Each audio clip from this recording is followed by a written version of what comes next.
homer, led the league in tackles with 85. The deep ball for Darius Prince, and Philadelphia's on the board first.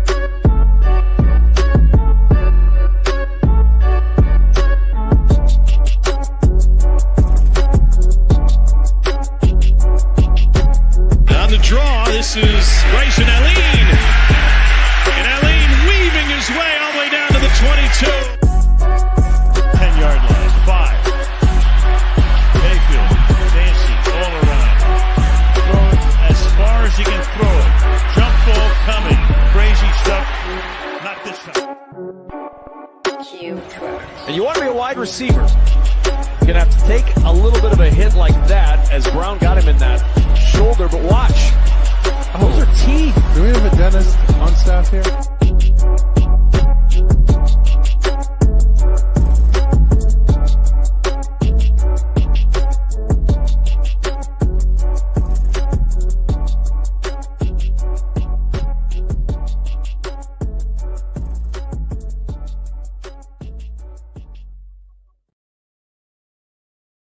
Shady Sports, man. I'm back here with my guy, Coach Negron. Coach, how you doing tonight? What's up, kid? How are you? I'm great.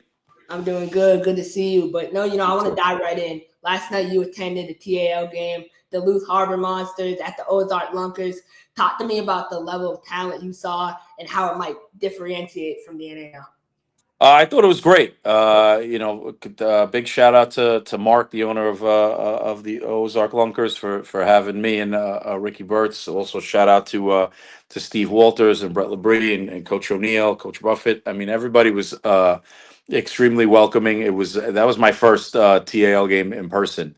I think the talent level is good. I think that there's a good mix of talent that certainly can play at higher levels versus guys that are just getting, into the beginning stages of their professional careers. That was a business trip for me. I wasn't just out there to have fun. I was looking at some guys that I think could possibly make an impact in Omaha next season. And I liked what I saw. It was good to see. Like I said, you had guys that are in the beginning stages of their career, and then you have a guy like Tyler Kulka come in and play quarterback and just kind of show the TAL, what elite level QB play looks like. He played a great game last night. He took a lot of hits. I was really impressed with just his tenacity, getting up off the ground and getting right back at it. Brandon Mackey, great looking running back last night. He had a hell of a game. Matt Rush had a hell of a game. Then you look at Duluth. Obviously the secret's out about Javi Flowers coming to Omaha next year. I mean, he looks like he's bulked up from when I had him in Carolina. Dan Williams, Javante Johnson. There was talent all over the field, and it was good to see those guys finding an environment to thrive. And I got to see Kevin Simmons last night. Kevin. I rave about that guy. So just I thought a good presentation. I think the TAL is onto something. I'm not a big fan of the throw off, but that's because I made my money in special teams. But I think the league's moving in the right direction, and they got a lot to be proud of from what I saw last night. Definitely, Coach. The TAL an expanded product. I wanted to ask you, you spoke about Javi Flowers coming to Omaha next year. Talk to me, when we look at Flowers, how you use him in the offense. Talk to me about your development as a play caller from year one as a head coach to year two. Yeah, I'll start with Flowers. So, you want to talk about development of where he was when he was with me in camp in Carolina versus, where he is now. I'm bringing him in to be, number one. I think he takes the top off of any defense and he can extend the field. He can do, a lot of things for you in special teams. There's not a route he can't run. We're a two-man motion league. He's most likely going to be the fastest guy on the field every time we play somebody. So I'm just excited about that. I want a guy that can extend the field and extend the sticks and get us in the end zone quickly. And we know each other. And, going back to Carolina, I don't want to use the term I owe him, but I just we didn't get the most out of him when he was with me in Carolina, and then he went to Wheeling, and proved what he can do. So I'm excited that he's morphed into a guy that's sought out, and I think he's gonna thrive in what I consider the number one franchise in our league. So excited about him. Now, as far as my development as a play caller, it's look. Chris, it's easy to be a play caller when I have great quarterbacks. I was taught by a great coach, multiple great coaches, and specifically to Coach Rez and Coach Fuller, who were kind of the guys that I really learned the game under. They always had good quarterbacks in the locker room, right? So they're not big on experimenting. They go with a guy and they believe in that guy and they roll with him. And so it's easy to call plays, man. I mean, this past season with Omaha, I had Lorenzo Brown and Tommy Armstrong. Year before that, I had Guy Myers. Year before that, I had Malik Henry. Year before that, I had guys like I had Sam Castronova when he was a rookie, right? Aaron Aiken. I've had I've been around Jonathan Bain. The list goes on. Charles McCullum. Like I could do this all day. I haven't had a bad quarterback, right? So you look at your quarterback's talents, and then you look at the game, and you mesh the two. And I tell people all the time, we don't have a system. I don't have an offensive system. I prepare for the opponent in front of me. So my play calling is predicated on what I see that opponent do over whatever history I have on them in my film room, right? So that's where I think my play calling has gotten better.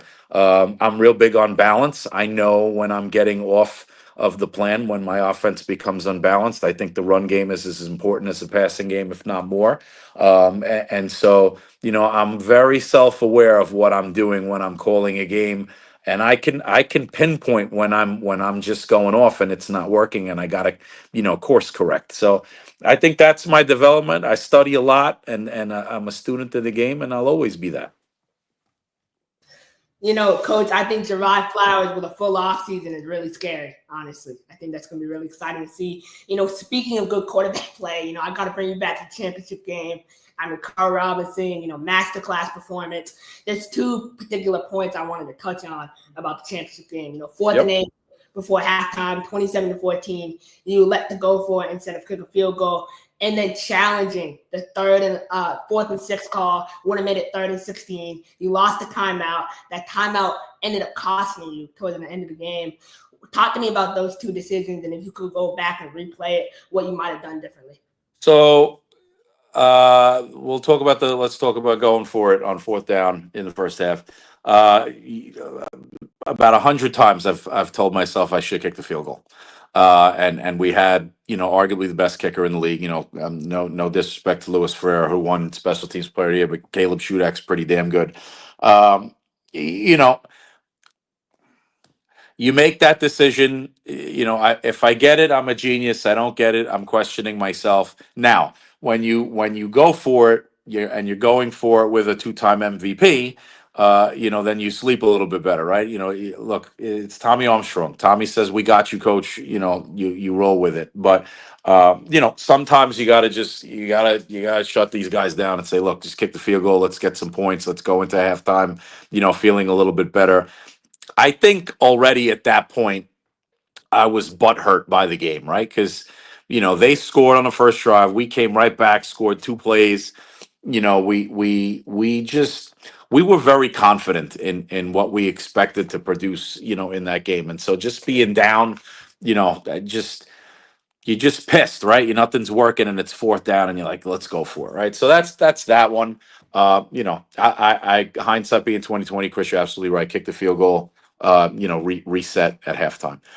The challenge, I was just trying to change the vibe. We talked a little bit about it off camera. Nothing was really going our way. I've got guys on the bench, coaches and stuff yelling in my ear, say he went. I always make the final decision, so let me be really clear. I take advice from my bench all the time, but the decision is mine. The timeout, I needed 4 more timeouts, right? Not just 1, right? So to risk it, you risk it. and you just hope you get it, and you hope for the best. We were just off, man. Like don't let the.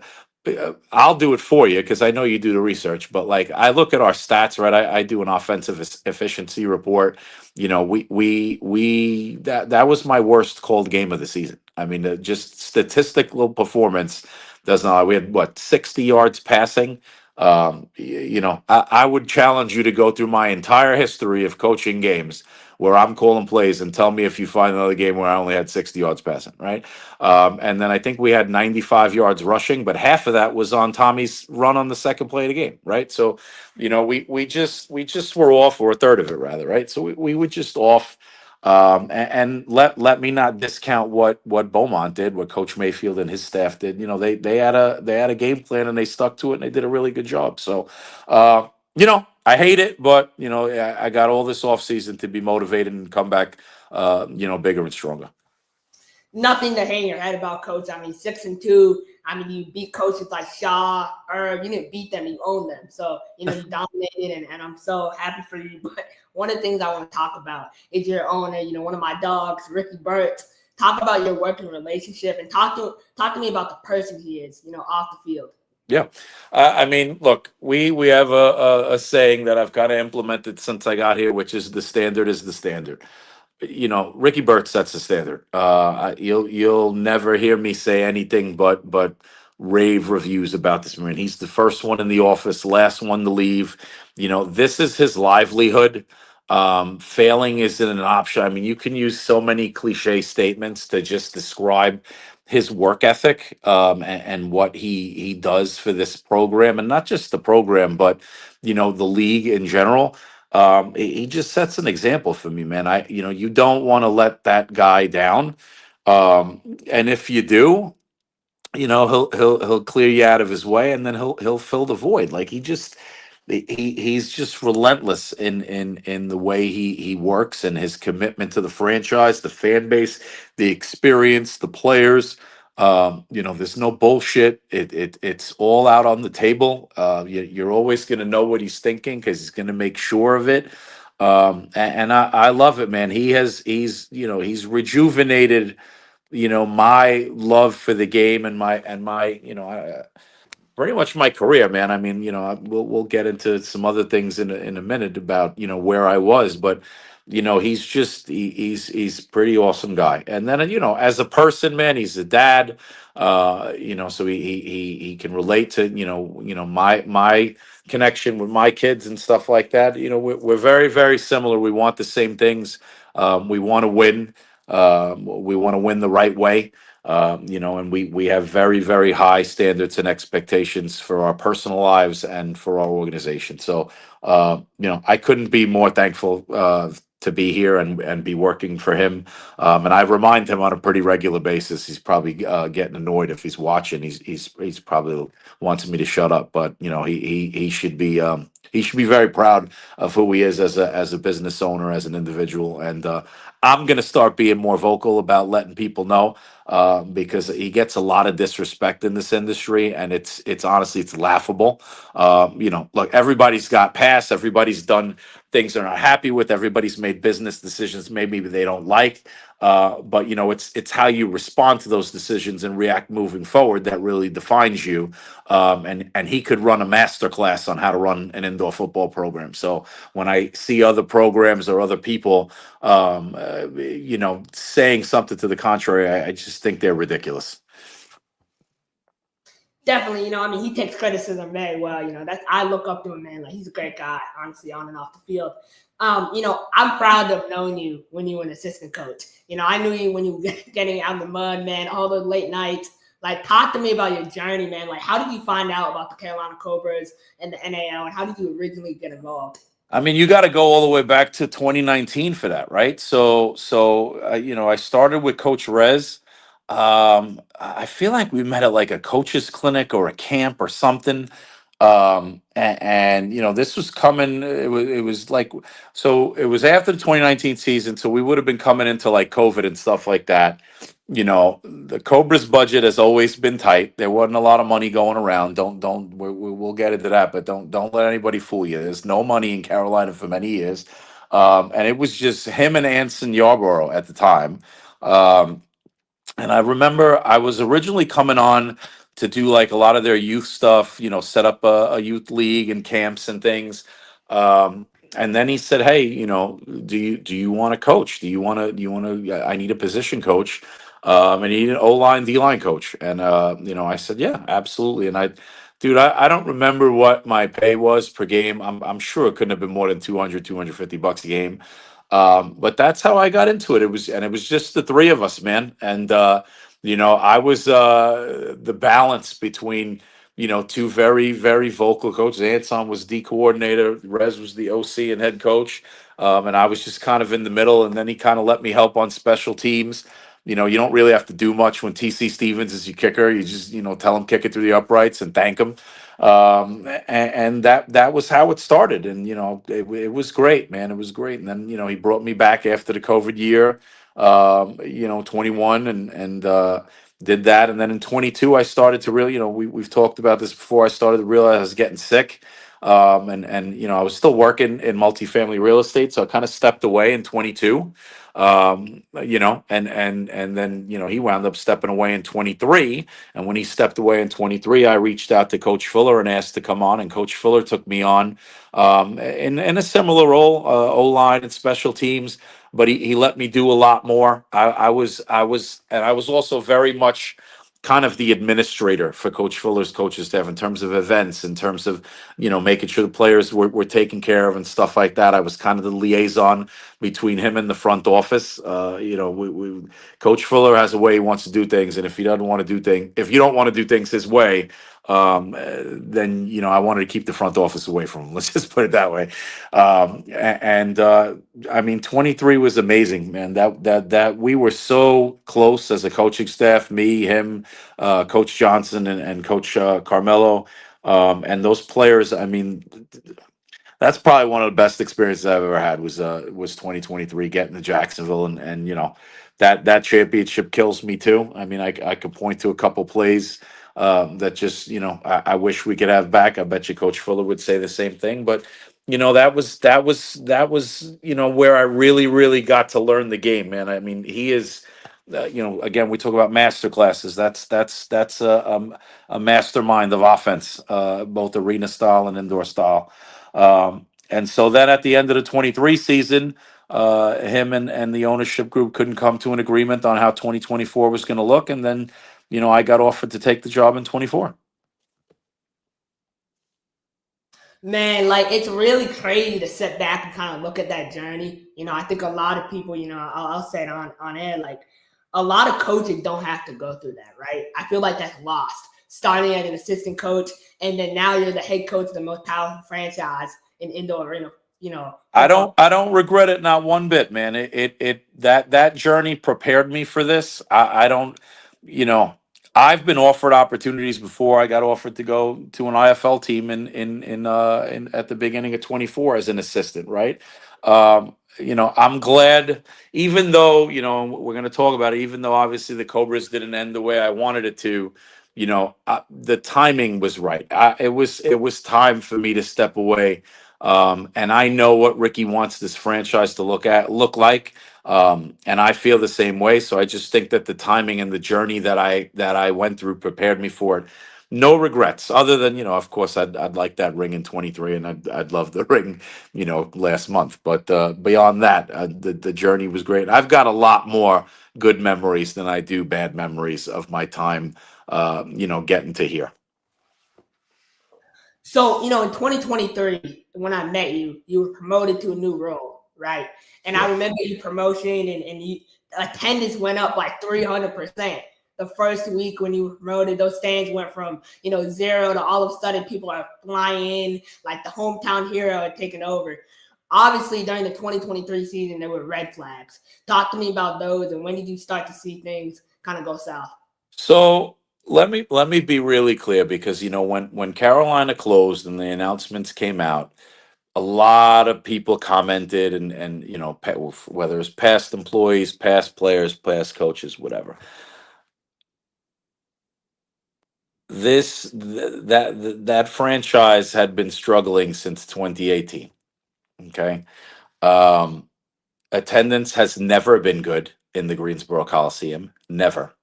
Not to the level that it needs to be for that franchise to even break even, let alone make money. A lot of money was spent in 2018 and 2019, and then again in 2022. That team on average was losing $500,000 a year. Now, I don't know enough about business, or at least the tax business, to understand the concept of the K1 and tax losses versus other capital gains that people have. So whether it was smoke and mirrors or not, I don't know. I'm not going to speak to that. That's not my realm. But the Cobras have never, ever, ever made money and never, ever, ever had good attendance.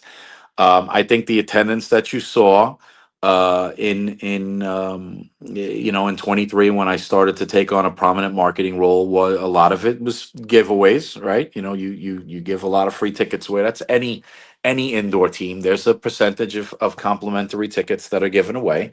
We wanted to build around the youth in the area, right? So you go after youth football programs, you go after camps, you go to the scout programs, whatever it may be. And then if you remember too, and I'll give him credit, the first game that I really did the marketing for was the Albany Empire game, and that was when Antonio Brown was owning the team, and everybody thought Antonio Brown was coming to the game.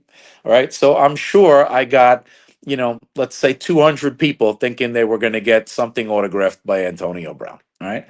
Uh, but the red flags were before that, right? The red flags were in 2022. In 2022, that roster was expensive. A lot of money was spent on players that the team, couldn't afford. And then again, when you spend money on players, you hope that those players fill seats. Well, the players unfortunately didn't fill seats. There are some really beloved fans in Greensboro. There are people, if they're watching, the Littleton family and Brad Morelli and Jessica Stevens and the Holloman family, that have always been supportive of the team. And I hope they hear me and know that, me amongst other coaches that represented the team appreciate them. But they unfortunately were not enough to sustain the business. And so the team took losses, right? And so that's been the struggle, man. Look, the average attendance, I think, in the Coliseum for Cobras games the last 2 to 3 years was like, if we're lucky, 1,300 a game. And that's in an arena that could have sat 18,000 people. So it just financially is a mess, right? And it was never going to get better if the attendance didn't increase, unfortunately. Following 2023, you were promoted to head coach. I still remember the day, man. It was very exciting. You got the call, you were the head coach, you're the new leader of the franchise. Really exciting. The goal was to win a championship in 2024. However, a lot of things went downhill, off the field. I want you to touch in. I'm taking as much time as you need, from the fan jerseys, the guys on the team, the ownership, everything in between. Just take us through that. Yeah. So all right. So I become the head coach. The what do they call it? Edict, or whatever I was told, right? It was, it's your team. Whatever you want to do, it's predicated on you raising the money to do it, right? So I was head coach. Now there was a GM in place at the time and a person in the office. In fact, I think Tia is with Massachusetts. I think she might still be with him. Tia was great. Her and I, we didn't always see eye to eye, but I know our heart was in the right place. I know she wanted to do a lot of great things with friends. You can only do what you can do with the resources that you have. I'm not going to speak too much on the GM. I'll talk about a GM based on production, right? So if you produce, and just to be clear to anybody that wants to be an aspiring GM in arena football, Your role is to raise money. If you are thinking that you're going to come in and you're going to like select players and this is the NFL and you're going to be signing head coaches do that. Man, we don't need a GM for that. Your job is to raise money, build partnerships, create a community dynamic. That's the role of the GM. So if you do it, you're successful. If you don't, your organization's probably going in the wrong direction. So the GM that I replaced raised the least amount of money in the history of the Cobras franchise. So, that's a recipe for disaster right there when you're already starting in the red. But, that's about as much as I'm going to say about him. Um, so we come out gangbusters, right? We had a huge camp. I probably had more players in camp that I was allowed to, but I don't think I can be fined for things I did in 2024 at another franchise. At least I hope not. But and I believed in every player that we signed, right? And then I surrounded myself with the coaching staff. I love those guys. My first, I'll always remember my first coaching staff, right? Mike Green. I still think Mike Green's one of the best football minds I've ever been around. I think he'll be a coach one day when he wants to be. Ray Isaac. Well-known quarterback guru. Played quarterback at indoor ball back in his heyday. Ray Flowers was a new coordinator, but he's a good football mind and just a good guy to have on my sideline. And then we could do a whole show on my affection for Fred Price, right? So I had the right guys, and then of course I had Julian Robinson too, who came in as scouting, but hindsight being 2020, I probably should have made him a position coach, had him do defense or something like that. And he was coming in on weekends, right? And I, that's tough too, right? So we had a great coach staff. We bring in all these players. It's all predicated on money, right? So at the time, Rob Storm owned the team. Rob Storm had not put money into the Cobras for years. He'll if he wanted to get on the show and debate with me or get on and talk about is he'll tell you he put millions into the team and I don't know if he did or he didn't. I'm not here to dispute that, but the bottom line is at the time where I was coach, he was not putting any more money into the team. So what he did years ago doesn't help me because I needed the money then, right? So then you had guys like John Kane and Mark Francis that rescued the franchise time and time again. I told you off camera, John Kane and I, we haven't spoke since really I left the Cobras, and I get that, right? We went different ways, right? But that's another one. I'm never going to say anything negative, even if I have negative feelings inside. I watched John rescue the team time and time again. To the point where he couldn't do it anymore and he was tired of doing it, and I get it, and that's not why he came on. He never came on to be majority owner. When Rob Storm brought John Kane on, it was to be a minority investor in the team, right? So when you're a minority investor in a business, you just want to make one investment and then you want to get a return on that investment if and when the time comes, whether it's a short-term investment or a long-term investment. Same thing with Mark Francis. Well, these guys rescued the team time and time again, and they tried to in 2024. We ran out of money, right? So now you got housing where players are living in housing. Now we had good housing in 24, albeit it was a little pricey. Everybody in 2024 got paid, but it was slow. It was delayed. Which isn't fair to the players, right? They put their bodies on the line. They expect a check. That's one thing I've learned. We're comparing apples to oranges, right? So here in Omaha is the oranges, right? These guys get paid right after the game. They play the game. Ricky Burtz walks into the locker room, win, lose, or draw. He hands you your paycheck right then and there. That's the way it should be, right? I saw Fred Elliott, one of your media counterparts, post about the Huntsville Astros, paying people right after the game. They're not the only team that does that. Omaha does that, but we just don't post videos of it, right? So back to Carolina, players got paid, but they were delayed.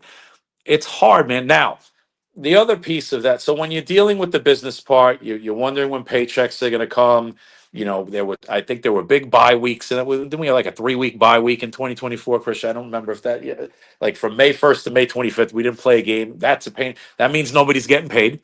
Okay. So then you add to that, all of our road travel was by plane. So I'm positive that in 2024 the Cobras probably spent more money on travel than any team in the league, and definitely in the team's history.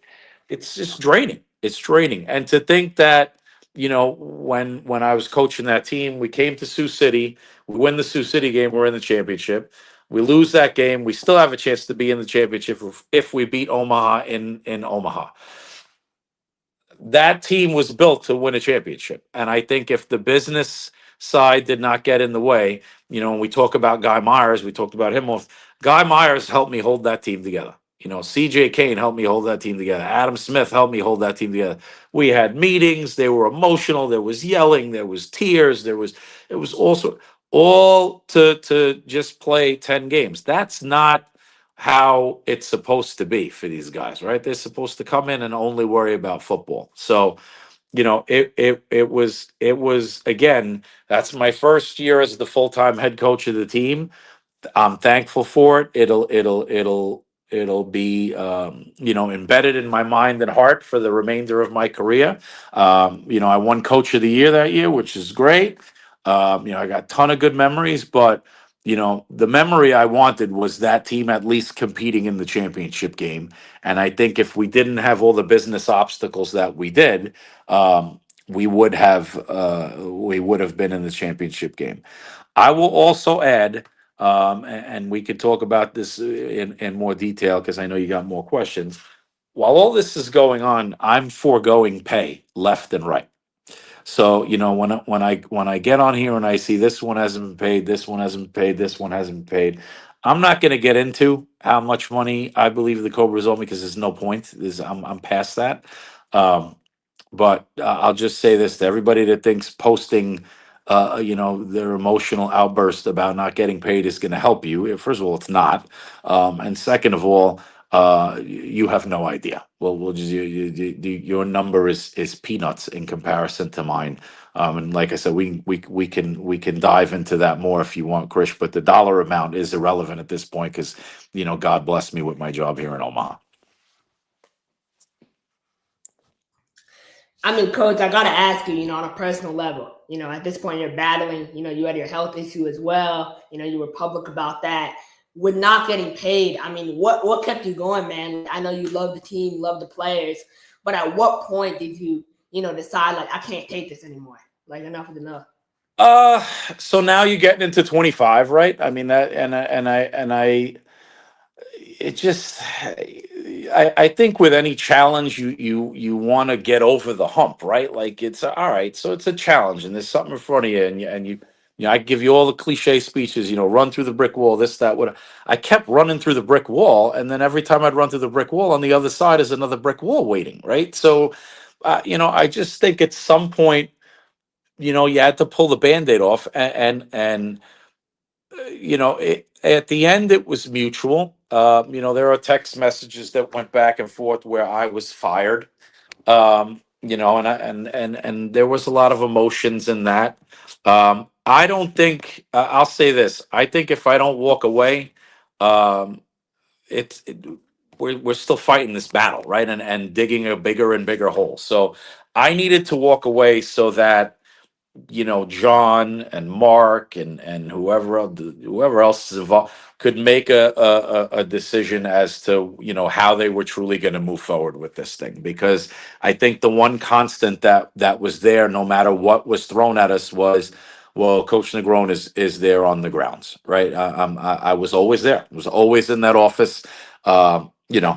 I said it off camera, and I'm going to say, for all of you, for everybody that gets on the Cobras and save it, and this, it was saved multiple times. The arena locked us out of the office for non-payment, and we kept the organization open from my living room until we paid and got back in the office, right? So like, it's been saved, and it wasn't saved by anybody but two people, John Kane and Mark Francis, in cooperation with me working, right? So I'm not discounting what other people have done by any means. Everybody's going to value their contribution, but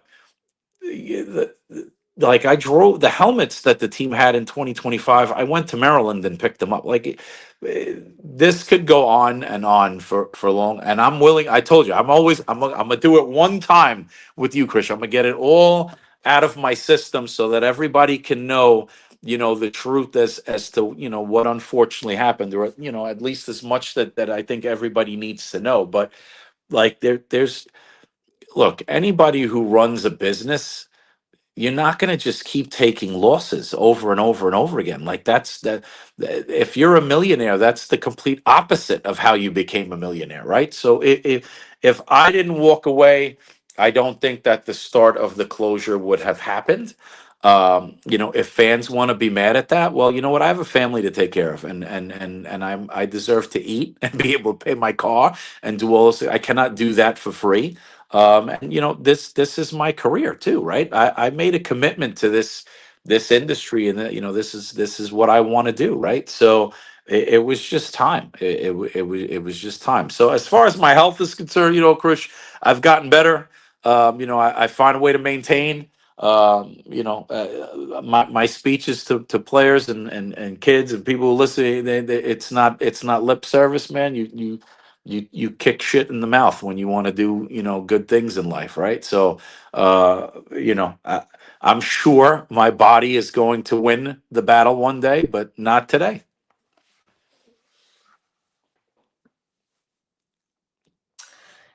That's crazy, to hear all the stuff you have to go through. I mean, my one question for you is, what's the craziest thing that you have to do in order to keep the team afloat?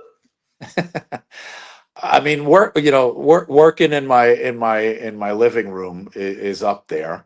I mean, you look, man. I drove to Maine, I flew to Maine and drove back with a bunch of Maine Mammoth merchandise and practice equipment and stuff like that because we needed practice equipment. That was pretty intense. Um, going to pick up the helmets in Maryland was I mean, we started 2025 camp, and this is again a credit to my players. We went the first. Oh, all right, yeah. So Jordan, yes, great. All right, Jordan just that he triggered the crazy. So I drove the team bus to Columbus. Okay, which we bought a bus, and actually John Milton, one of the minority owners, helped with get that bus. So I drove the bus to Columbus.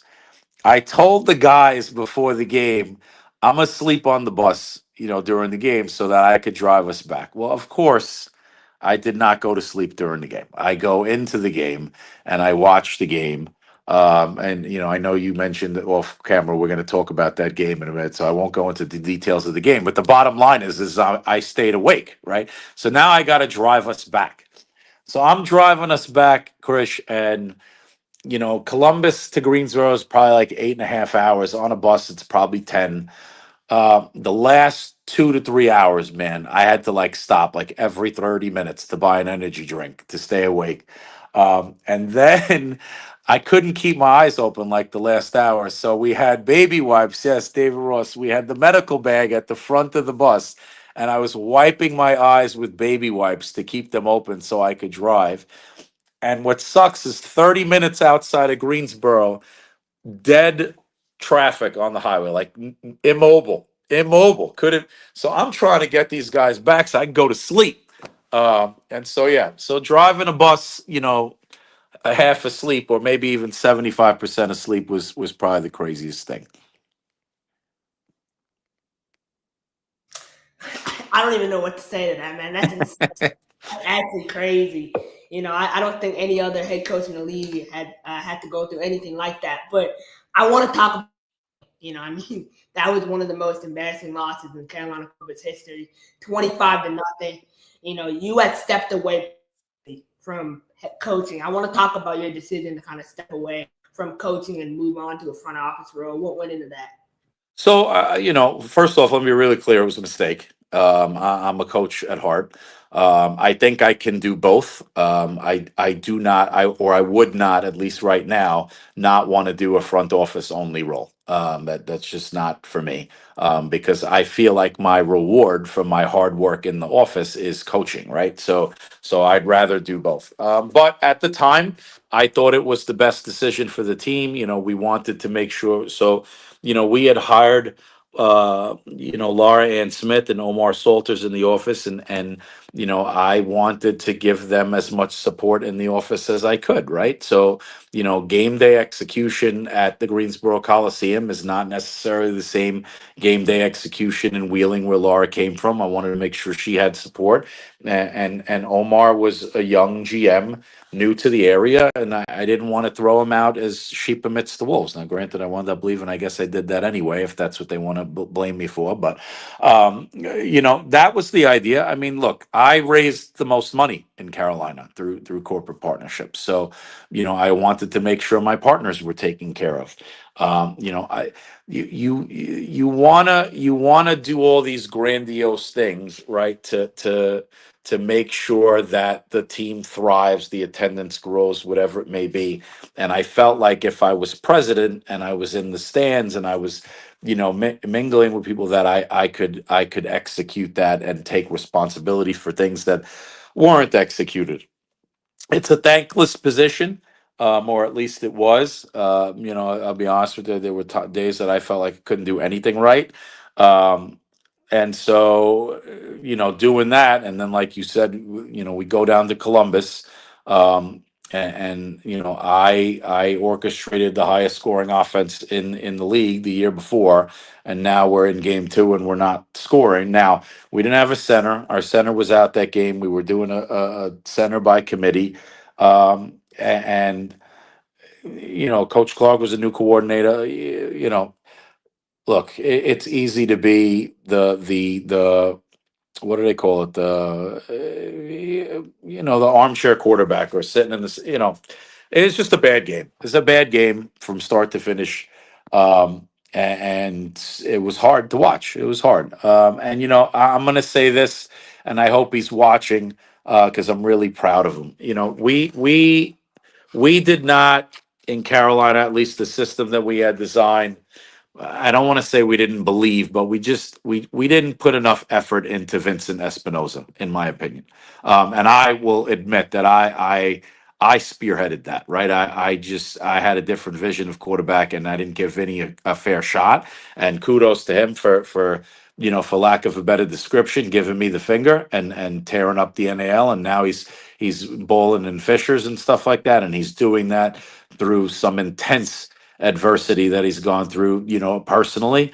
So I think that was part of it too. Plus, going back to all the obstacles the guys had to deal with, practice and food, and nothing was perfect, in Carolina, especially at that time, that we were starting to have issues with the housing, right? So I think that game is just a product of, the guys came out flat, and Columbus played better. Following that, you returned to the role of coaching, right? You joined that assistant. How much influence did you have in play calling? Because I gotta say, man, like week 2 to week 3, completely different team, highest offensive output of the season. Talk to me about kind of the influence that you brought. So, I was on the headset, speaking to Coach Clark. Coach Clark called the plays. He did. I told him what I saw, and gave my input and made it clear that I wanted my input implemented. But he deserves as much credit for that offensive output as anybody else. I think what I brought was energy, right? We were at home. We'd just come off being shut out. That was a game we made a quarterback change that game. James Summers, started that game. And so I just brought energy, and I'm a vocal and active coach on the sidelines, right? So it was very well known that I was there. I made sure of that. That's what I'm supposed to do, right? And again, these guys, so Coach Bonner, Coach Clark, Coach Price, Coach Vogel got brought into Carolina in 2025 with me as their head coach. Then I walked away in February. right? We're 2 weeks outside of camp, and I tell them, all right, guys, I got to do what we think is best for the organization. What we think is best is president, right? They were not prepared for that, right? So it was unfair to Coach Bonner. It was unfair to Coach Clark. Do I think things would have went different in Columbus had I been the head coach and Coach Bonner would have just been the true DC and Coach Clark the true? Maybe I don't know. That's a slap to the face of Columbus because maybe they just did better, right? So I'm not the be all end all, but I think I brought energy. I think I'm not going to pat myself on the back. I'll let the players speak. I give a pretty mean locker room speech, right? I get you to run through a lot for me, right? So I think the energy changed when I came back, and I was back at home, and we marketed it, and we wanted it to fill stands. Again, we were hoping, it would get people to come to the game, and so. That was the premise behind it. No matter where I'm at, Krish, my assistants deserve a lot of credit for game planning. Now, here in Omaha, I'm very I'm in this office every day preparing the offense. But don't discount what Julius Gregory did for me while he was here. Right, this is a guy who was a star in the indoor game, a superstar. Right, played the game, knows the game. He's in my ear, right? Lorenzo Brown, the last couple games of the season where he was inactive, in my ear. I surround myself with assets that make me look as good as I do. That's the difference, right? So when you talk about coaching and what from one game to another, I have no ego in coaching. I want to win, so I will surround myself with top level assistants and top level talent. And if that's what the world wants to give me credit for, then great, I'll take it. But I'm gonna make sure everybody knows about the help that I got along. So when we go back to talking about, what happened from one Columbus game to the other, I don't think I helped them in the first Columbus game. I helped them in the second game, and we saw the results. I definitely agree with you've always done a good job of surrounding yourself with strong assistant coaches, and I think assistant coaches, play a huge role, especially in our industry. Smaller field, everything, play calling, everything, they're a big part. But I wanted to ask you about that final Wheeling game. I feel like, when Carolina played Wheeling at home, there was a lot of speculation. There was hardly anyone in the stands. I think there was probably like 50 people. I think at that point, had word gotten out that you had decided to move on, and were you at that game? What was I was at that game. I had not signed my contract with Omaha as of yet, but it was clear that was my last game in Carolina, and I think it got out more than I wanted it to. I tried very hard to keep it in house. I didn't even really want to go into it with the players, but this industry's too small. There's not a lot of secrets in this business. I stayed behind the curtain. I listened to the game, the play calling. I tried to stay off the field. One of the things that I don't know if John was just angry at this point, the previous game or what, but he had a problem with a lot of me being on the field in the Columbus game. So made sure I didn't want to upset the man. I stayed out of the way in the Wheeling game. Which was tough too because it's Rez, right? And him and I go at it, and then I can't go at it. It was hard. So yeah, I think that's a lot where a lot of the loss came from. I also think Wheeling had started to figure some things out offensively. I know they went with some of that wedge stuff they were doing. That they liked, and they got big up front, and that they kind of beat us up a little bit. But yeah, I mean, I was half out at that point. Not that I didn't give it my all, but it was hard, to give it my all, knowing I was out of there the next day.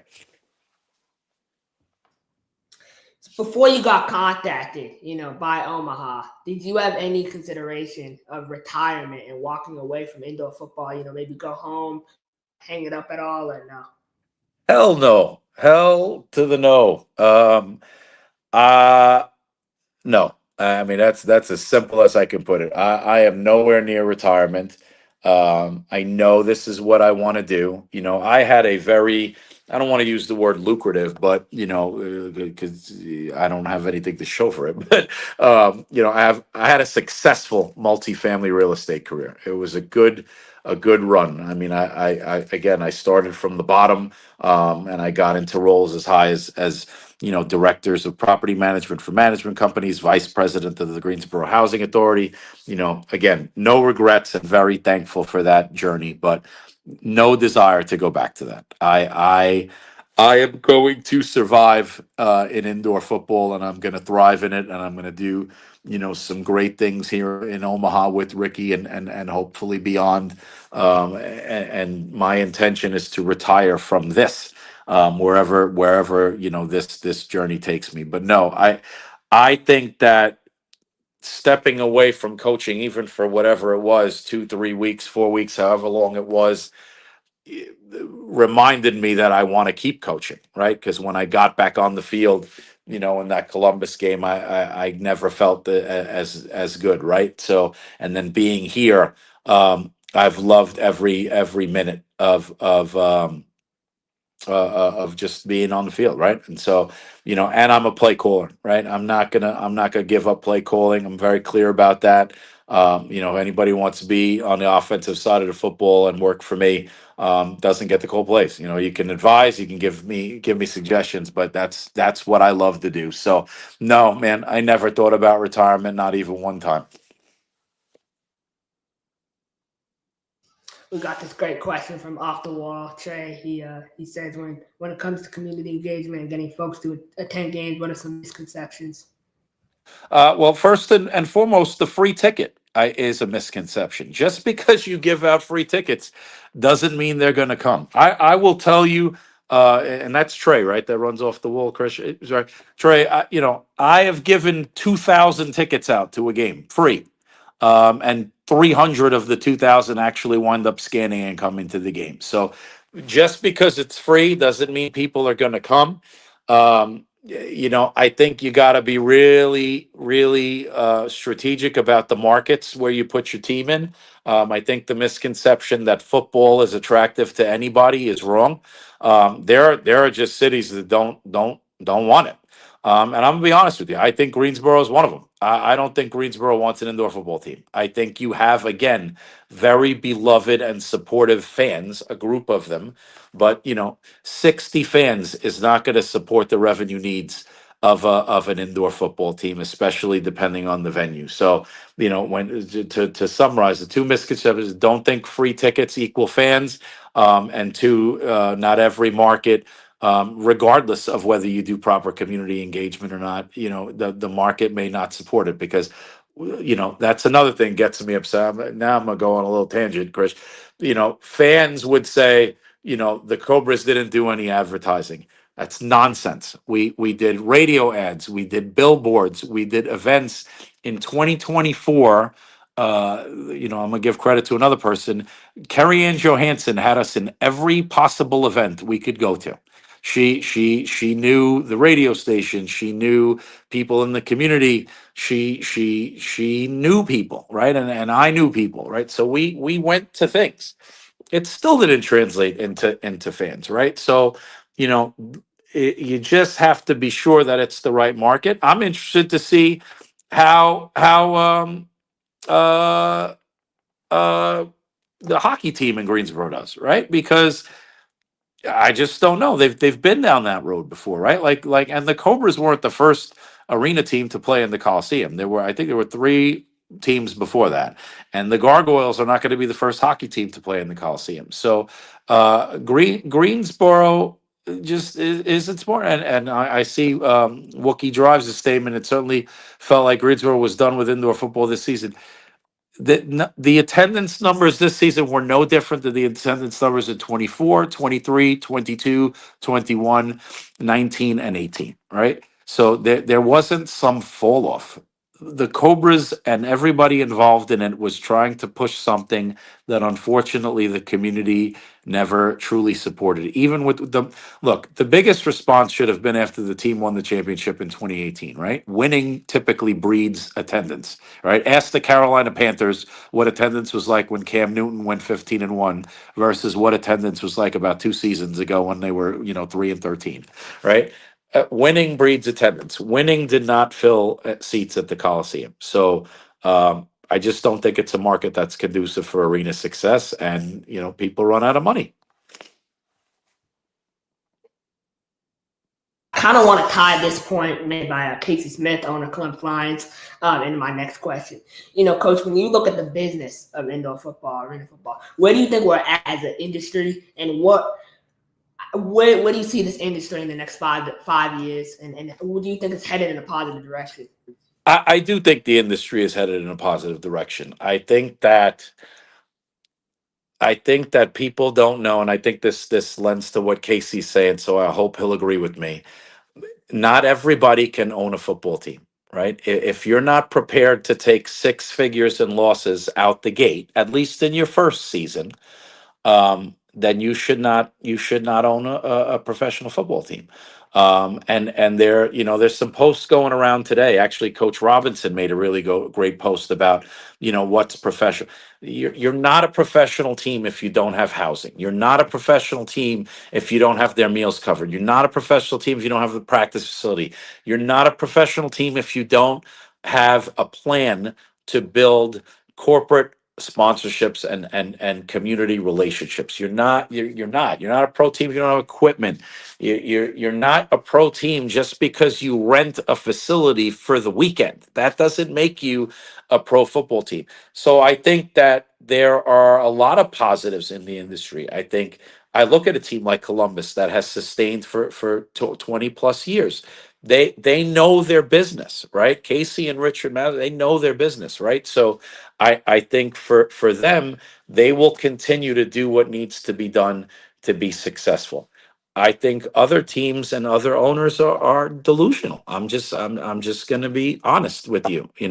I'm not going to speak a lot of it because I don't want to speak out of turn. At the end of the day, I'm a coach, and I'm partially butthurt because they beat me. But I don't understand why Beaumont is looking for another league. I don't. I think their focus should be on corporate partnerships and attendance, and continuing to build off the fact that they just won a National League Arena League championship in their first season. I don't know who's making the business decisions there, but again, it's not my money. They do what they want to do. I'm gonna use Coach O'Neill since he came on as the antithesis to that. Duluth and Ozark and Hot Springs and I don't know how to pronounce it, but it's where Tay Brooks is at. Wisconsin. I'm just gonna say Wisconsin, and St. Joe's. The whole TAL seems to know what they're doing. They have figured out what their game is. They're going to stick to it, and they're going to mirror that model across the board. And it's working. And I got to see it last night. It's working, right? I don't like the throw off, right? I like kicking, but I bet you they're saving 5,000 a game by not having to put goalposts up and not having to play in arenas that are a certain height because of kicking, right? They figured out the game was extremely entertaining, right? So there's the positive. Another league giving these guys an opportunity to showcase their talents and move up, right? But then I look at, and let me preface, I'm not putting anything down. Some of these things I may be talking about, I don't even know everything about, but like there's a PAIA and there's a winter indoor football league, and there's another one with 4 letters and another one with 4 letters, a new AIF. I don't see how the industry is successful with 19 different leagues at varying levels. I think AAL2 does a great job, but they know who they are. They've committed to being a developmental league. They want to see their players move up. They're doing what they have to do at their individual locations, venues, facilities to again mirror what the league is all about. And I think that's what the NAL is trying to do. I think the IFL obviously does a great job of that. You know, I'm not going to speak too much on AF1. I don't know a ton about it. But you know, I think our industry has a lot of success ahead of it and a lot of growth opportunities. But I'd also like to see within that growth some consolidation and see some of these, you know, fly by night leagues and fly by night teams just go away. And I'd like to see people stop doing fly by night stuff. Like if you're going to do it, then do it, but make sure that you're in a financial position that you can do it. You know, speaking of kind of growing in the industry as a whole, you know, you got league meetings for the NAL coming up here in Omaha in a couple of weeks. Talk to me about, you know, from your perspective, kind of what are the three biggest things the league is looking to focus on headed into 2026? So I think branding is a big thing. I think, you know, one of the things I know as a person that's an avid supporter of the NAL, I want to see us expand on our brand more, create a little bit more brand awareness, streamline it a little bit. I think that's going to help, obviously, with growing corporate partnerships for the league. You know, I think the league, like any league, wants, you know, stability and consistency in its franchises. And you know, I would like to see. I say this all the time. You know, just how to run the business, right? When we have those league meetings, if our league puts an emphasis with our teams on how to run your businesses, and again, it's not an attack on anybody's ego. There are certain things within an indoor team from a business standpoint that everybody needs to do relatively the same. So if you don't know how to do it, then become a student of it and be open to listening and learning from our commissioner and from, you know, Don Belson, who's had a team for 26 years, and Ricky Burtz, who's had a team for 26 years, and Richard Maslia, who's had a team for.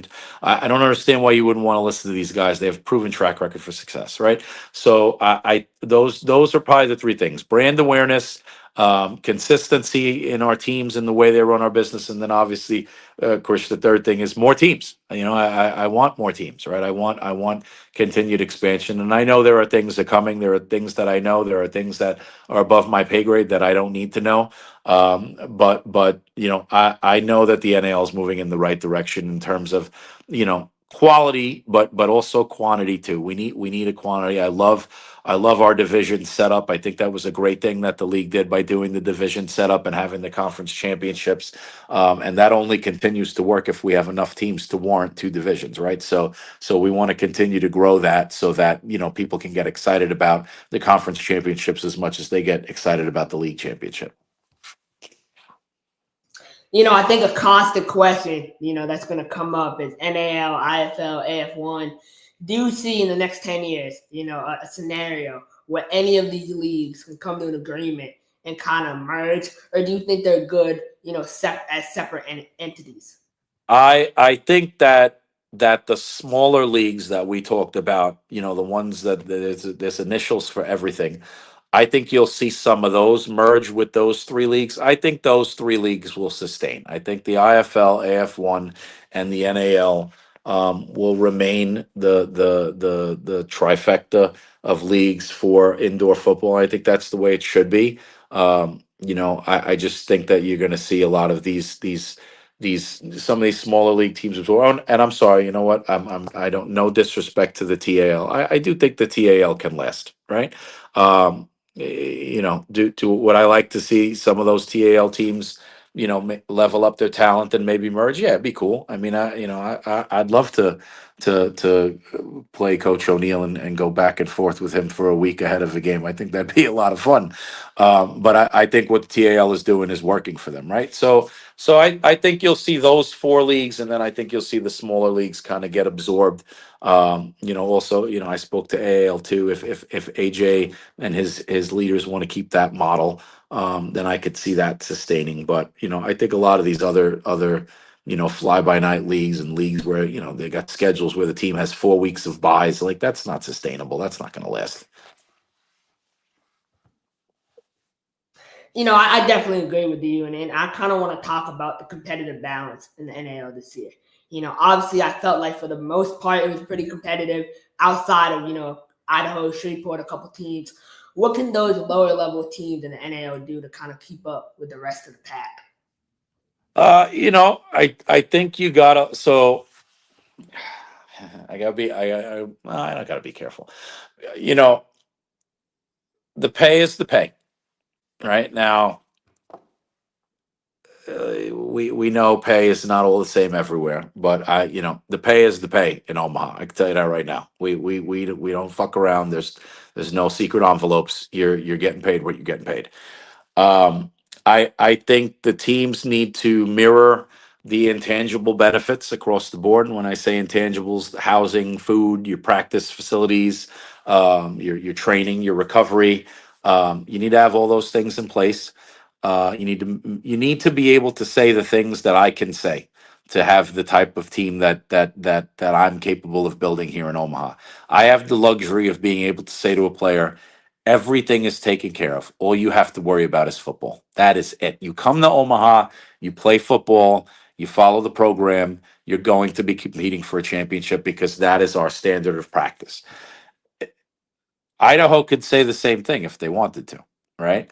Colorado, he is saying the same thing. I've seen Fred Shaw's videos. The dude gives just as good a locker room speech as I do.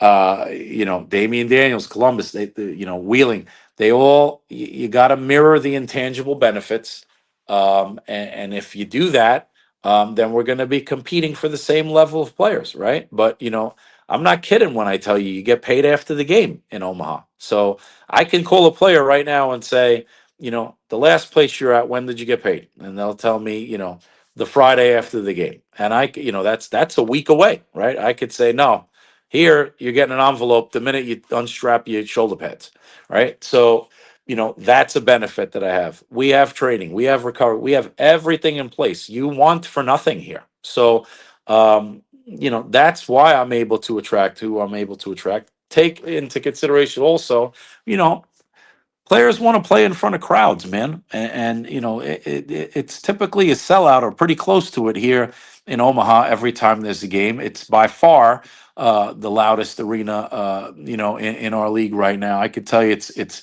much more enjoyable being, the cowbell supporter versus being the visitor, because we make you miserable if you're a visitor here. It's just there's so many intangibles that we offer that other teams could offer if they made a commitment to the business model, and that would increase the competitive balance. I just also think too, this is from a gameplay standpoint, Chris, I'm always learning, man. If it's abnormal how much film I watch and how much other games and other leagues. I'll watch Billy back in Tucson. I'll watch James Fuller. I'll watch Coach Manas, Coach Tatum.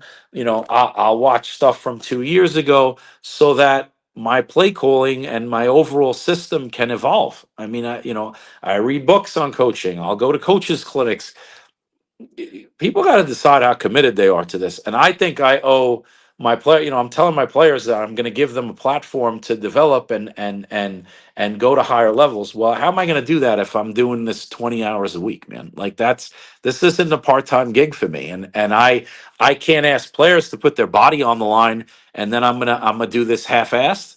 So, that's why we belt to ass most of the teams that we play, because I work hard. I give this speech to these guys all the time. I prepare so much so you don't have to, right? So that's the difference. And I'm not saying everybody needs to be built like me or built like Omaha, but you might want to be a little bit built like Omaha. The man's been successful, and this organization's been successful for 26 years. Ricky Burtz is 47-13 as an owner. So he might know what he's doing. I would say model yourself after that. You're probably going to head towards a path of success. 2026 is about to be so scary, Coach. I can't wait. But I wanted to ask you, you didn't mention the IFL. You watched the IFL. Talk to me about some things you enjoy about the league and who do you have winning the championship this year? Well, I mean, we run the same football system, right? So I watch it because it's the same thing. It's two-man motion. It's outdoor football in an indoor setting. And you know, kudos to them, right? They're the Premier League right now. They have all their stuff together. All their teams are strategically placed where they're supposed to be. You know, all the venues are right. The uniforms are right. You know, the little things that people don't look at, the IFL does really well. And you know, I'll say in the NAL, we're trying to do it really well. You know, as far as who's winning the championship, ooh, that's tough. You know, I don't know if I want that recorded for people to play back. I don't know. You know, look, I like what Quad City's doing. You know, I told you that the other day when we were talking and texting. Um, I will tell you, you might not want to let Massachusetts into the playoffs. You know, you'll have a chance to keep them out now, and Manassas got things rolling there, and they're bringing in athletes and stuff like that, and you know, you might want to watch out. You know, I think Tucson may still have a shot. You know, Billy Bax won a championship before, so and you know, I've always, you know, we may not always see eye to eye, but you know, I've always admired him. And you know, look, he won a championship in a place that I tried to win a championship at. So I'm never going to say anything bad. You know, don't let those teams slip into the playoffs. You know, obviously, I know Bay Area is doing what they're doing, and you know, Green Bay still in it, stuff like that. But all right, if I have to pick, I'm gonna pick Quad City. I just feel like this might be their year. I can definitely respect that. You know, I like how you gave us credit though, but Yeah. we're playing against Quad City in the playoffs. You're scary, man. They're gonna let you in, and they're gonna regret it. I can see it happening now. I'm excited for it, Coach. But no, you know, coming up on my final couple of questions for you, you know, I wanted to ask you, you know, you left Carolina behind. That chapter's closed. What's one word to define your overall legacy with the Carolina Cobras? You know, unfortunately, that may not be my question to answer. Right? I know what I feel. You know, everybody else is going to have different feelings about it. I loved that team, and nobody's going to ever be able to say different. Um, you know, people may be upset that I left. People may feel like I abandoned it. If you think that, you just don't know the truth. You just don't. And look. I was very clear to you when we talked about doing this show. This is the last time I talk about Carolina. This. People wanted to know stuff. People wanted to hear stuff. People didn't hear from me. This is not something I typically do. I typically just, you know, continue to ride with blinders on, and I put Carolina in my rearview mirror when I left. But I loved that team. I did everything I could to save the franchise and try to turn it around so it could thrive in that market. It didn't work out. I have no regrets.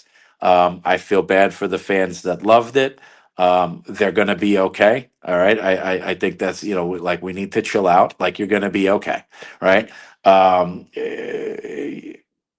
But you know, if I have to you know, pick a word, just I, you know, use the word dedicated, man. I gave everything to that place.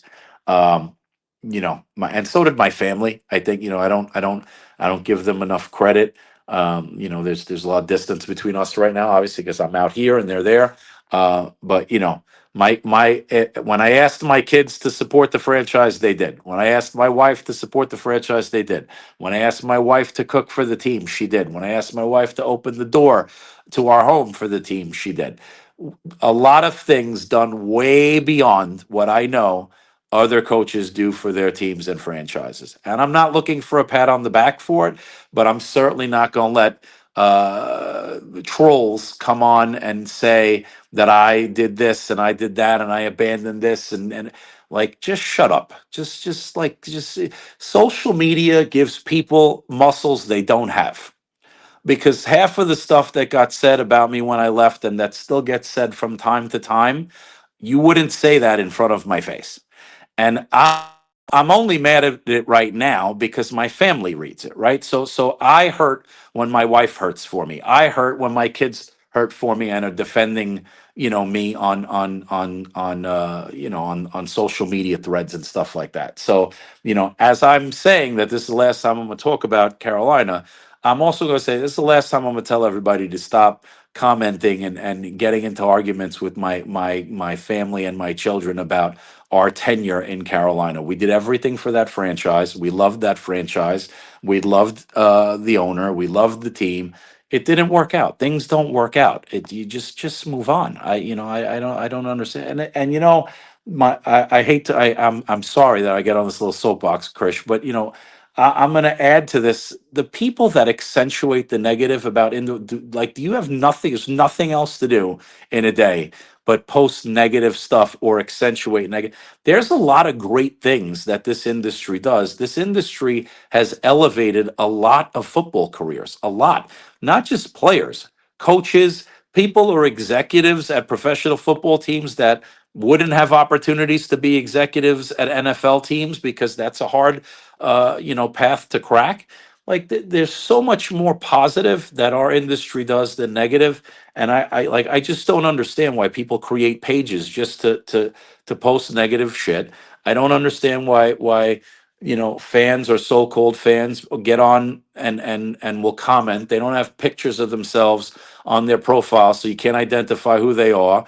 They're probably sitting in a basement, in a pair of shorts, eating a bologna sandwich, waiting to type on Facebook. And it's messed up because it tarnishes all the positive that this industry does. So, that's my soapbox. No more Carolina after today. And keep it positive, and especially if you're not doing anything positive with your life, don't I don't want to hear what you have to say. I'm just gonna leave it at that. Yeah, you heard it here first, man. Arena Football Centel, stay in your lane. Like, I can't believe some of the stuff you have to deal with, Coach. Like, Yeah. it's unbelievable. But, I did want to ask about your family. You're a big family guy. You pride yourself on family. Talk to me. I mean, you mentioned how much of a support system they've been. How have they been during this move to Omaha? I mean, they're sacrificing a lot, right? And, I went up for a few days, and unfortunately for them, I'm just really dedicated to this right now, and I've got something I want to accomplish here, and I hope that they're proud of me for that. I hope that my boys especially see that no matter what is going on in our lives, no matter what, I feel myself getting choked up saying it. No matter what's going on, go after what you want in life. Go after your dreams. Dreams come in all different shapes and sizes. I I do this like I'm coaching in the NFL. I am not. Um, Sugarcoating it when I say I'm coaching at the Yankees, right? So my dream has come true. I am in an incredible environment, both business and football. I have a fan base that supports me unequivocally. I play in one of the greatest home field advantage arenas in our game. So I worked hard for this. They saw what I went through to get to here. And so I hope that even in distance that they're proud. And I just want them to hear that I'm working hard to give them something to be proud of. I'm you know marriage is hard. We've been married 20 something years. She's my friend before anything. So I hope you want to make your friend proud, right?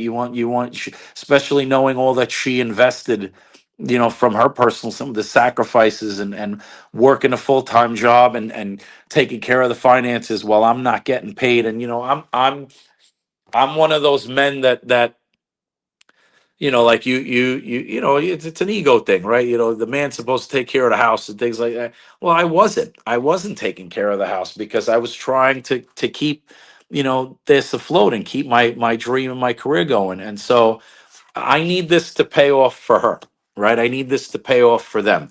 I wanted to win the championship so that I could say, hey, you see, this is what you sacrificed for, right?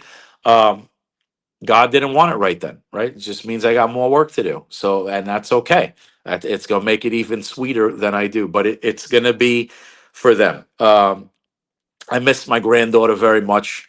I got a picture of her yesterday, which she looks crazy. She's the craziest 2-year-old I ever seen, or soon to be 2-year-old.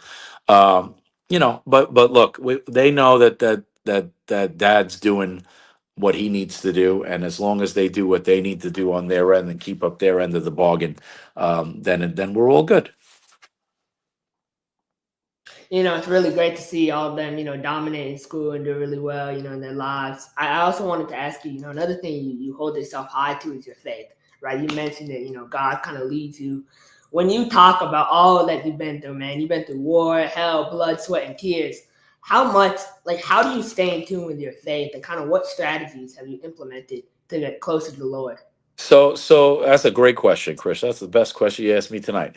Um, faith and how you have a relationship with the Lord is by your own definition, man. So look, I'm not a Bible thumper. I'm not in church every Sunday. In fact, I'll be honest with you, the church environment doesn't always work for me, right? I don't know if it's just because I'm uncomfortable in a big crowd, which probably sounds odd considering I coach in an arena that has 5 or 6 thousand people screaming at me on a weekly basis. But I read a lot, and I'll read portions of the Bible, and I have a little book that's next to my bed that's called God's Promises, and I'll have conversations with God. People won't admit that they talk to themselves, but we all do it.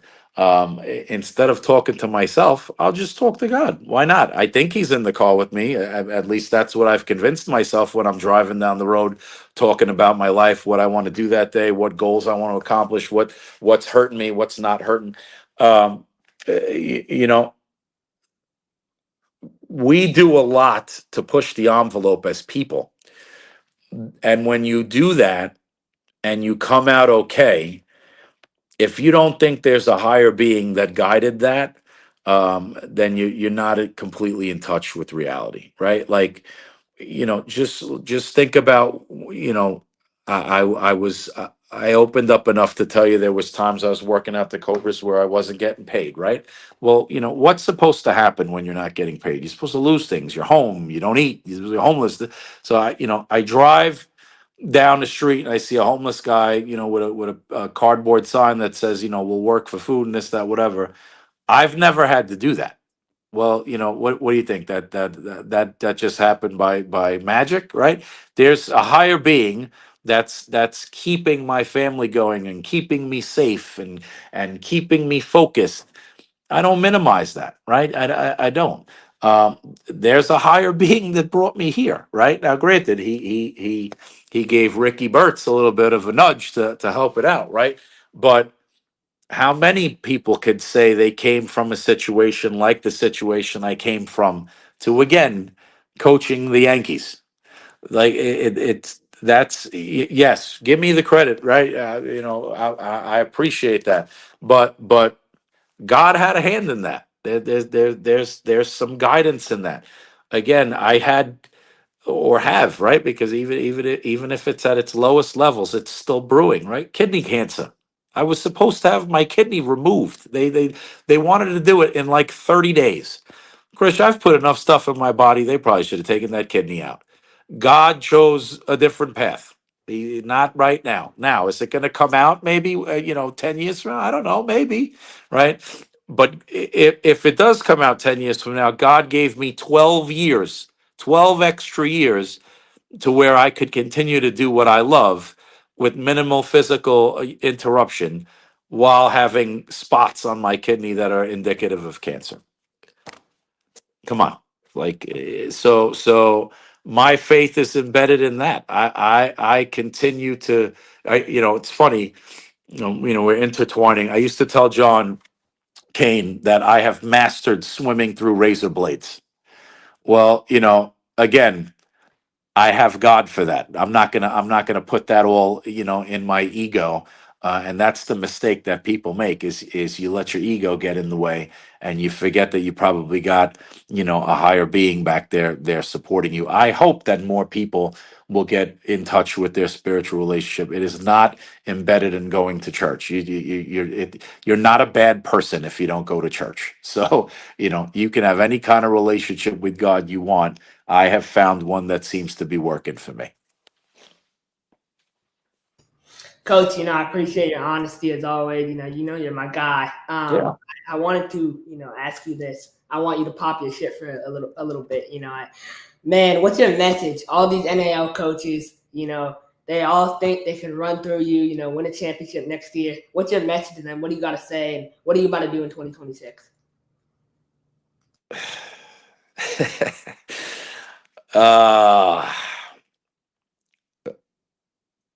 I just you gotta stop underestimating me. I think just stop. Every time I get an indication that someone is underestimating me, um, you're setting yourself up to get your ass kicked. And I'm not directing that at any one team. I just lost, right? I can't pop too much shit. I lost, but my response to losing is better than anyone in this league. And I'm going to continue to prove that. When I don't think that it's better, is when I'm going to get even more focused, and do more to make sure that it's better. And I'm not done. I'm not done. Look,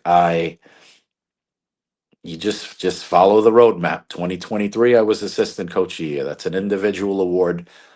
But I'm look, I won it. So I'm gonna give myself kudos for things that I win.